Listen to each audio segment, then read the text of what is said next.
বড় বড় কোনো সরকার নাই বলে বেচা কেনা হচ্ছে না। সরকার থাকলে করে বেচা কেনা হয়ে যাইতো। নয়ডা বেচা কেনা এখনো হয়নি ভাই, বাজারের অবস্থা ভালো না, বেচা কেনা নাই, বুঝতে পারছো না। হাট ভালো, ছোট গরু নিচ্ছে, বড় গরু নিচ্ছে না ভাই। বড় গরু কোনো সরকার নাই বলে বেচা কেনা হচ্ছে না। সরকার থাকলে করে বেচা কেনা হয়ে যাইতো। সরকারের সাথে মানুষ পুলিশ চলে যাচ্ছে, কেউ থাকছে, বুঝছেন, এই জন্য গরু বাচ্চা নিচ্ছে না, ভয়টি মেলা টাকা দিয়ে কোরবানি দিতে চাচ্ছে না, এই জন্য আমার বড় গরু বেচা কেনা নাই ভাই। খিতা আছে, টুকটাক আছে। আমি আইসি ভাই কুষ্টিয়া, গরু আনছি 9টা ভাই বড়। আর দেখা যাক, আল্লাহ ভরসা, না বিক্রি না হলে তাও দিয়ে যাইতে হলে, এমনি দিয়ে যাইতে হলে দিয়ে যাইতে হবে। এসব বলে তার ঘুরে নিয়ে যাই, পালা যাবে না ভাই। 1 টন আছে ভাই, এটা 1 টন গরু দাম চাচ্ছে এখন ভাই। এর আগে 25 লাখ চালাম, 13 লাখ চালাম, ও সব হবে না, এখন দাম চাচ্ছে ভাই 12 লাখ।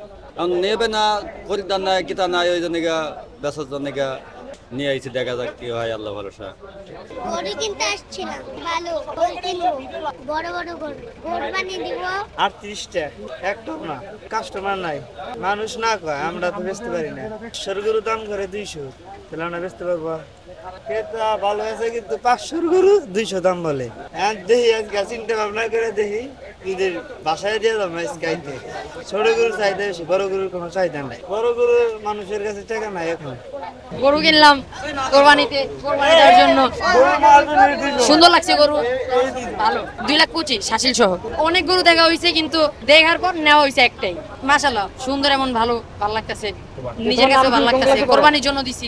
আলহামদুলিল্লাহ। এটা তো ভাই সিন্নির জিনিস, দাম তো মুখ্য না।